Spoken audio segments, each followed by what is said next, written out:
Danke, dass ihr mal wieder eingeschaltet habt. Heute wollen wir die ganzen Sachen, die ich euch vorgestellt habe, Noctua Lüfter und die Radian RX 560 in das Schieftech-Gehäuse reinbauen. Dafür werden die alten Sachen, die ich mir mal geholt hatte, ausgebaut. Das war vorher ein Cooler Master G Mini und eine Radian R9 ITX 380. Die hat bloß 2 GB RAM, daher denke ich mal, ist das schon ein ordentliches Upgrade. Und ich habe aktuell die Problematik mit dem PC, dass der halt einfach zu warm wird. Und hoffe mir davon jetzt mit den neuen Komponenten temperaturmäßig natürlich auch ein bisschen runterzukommen, weil sparsamer, der Kollege ist ein bisschen schmaler und da hätte ich mir dann auch die Möglichkeit offen gehalten, noch Gehäuselüfter einzubauen, die ich jetzt aktuell nicht habe. So, und wenn er dran bleibt, gucken wir uns das Ganze mal live an und schauen uns mal so ein bisschen die Feinheiten gleich an.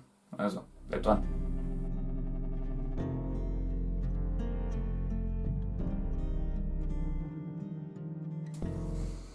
So, jetzt möchte ich euch erstmal kurz das Gehäuse vorstellen. Das ist ein Schieftech BT04 BU3 350 BS. Die 350 am Ende steht für die Netzteil-Variante. Also da habe ich schon drauf geachtet, oder da muss man auch drauf achten. Da gibt es eine 250 Watt Variante und eine 350 Watt Variante. Da habe ich mich für die 350 Watt Variante entschieden.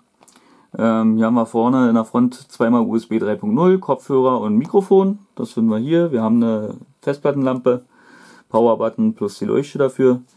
Das war's. Hier oben ist eine Blende drin für ein Slimline-Laufwerk. Ja, beziehungsweise bei mir ist jetzt auch ein Slimline-Laufwerk eingebaut, weil ich mir das alles schon mal vorgerüstet hatte. Wie man sieht, ist hier wenig Platz drin, aber genügend, um einen doch sinnvollen PC betreiben zu können. Ja, also man kriegt hier seine 17 cm Grafikkarte runter. Aktuell halt hier mit so einem Adapter von Molex auf PCIe, und das treibt mich auch in die Stromengpässe. Der Lüfter hier ist mit 120 mm an sich gut bemessen, aber blockiert mir die Möglichkeit, jetzt hier nochmal einen Gehäuselüfter einzubauen. Deswegen muss der ein bisschen schmaler werden, ein bisschen kleiner werden. Und dann muss ich wahrscheinlich mit den Kabeln noch ein bisschen rumhantieren. Wie man sieht, ist das hier unten alles ein bisschen Wust. Ja, wir haben hier unten noch eine Möglichkeit, eine Festplatte einzubauen. Und eine Festplatte versteckt sich hier unter dem Blu-ray-Laufwerk. Ja, genau. Können das Gehäuse, wie gesagt, das kann man entweder liegend betreiben oder auch stehend. Wir haben hier wenig Anschlüsse von hinten. Ein Luftfilter oben. Eine Einbaumöglichkeit noch für einen Zusatzlüfter.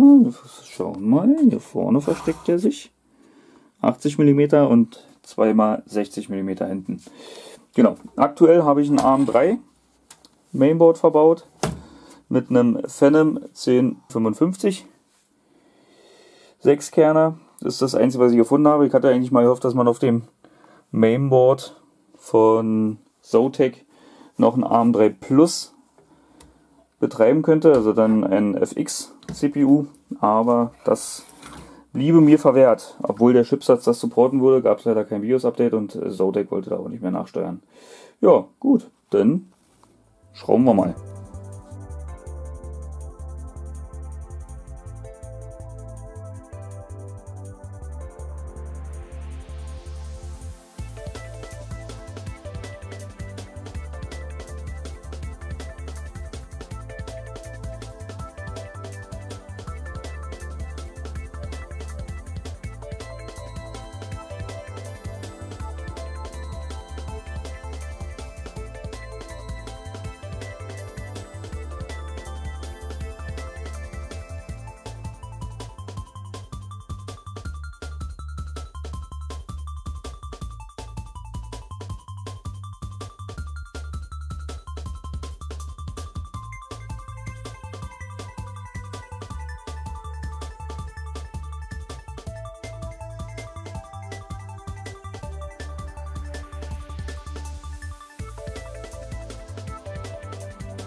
So, nach einigen Startschwierigkeiten hat der Kollege sich ja überreden lassen, doch mal zu laufen.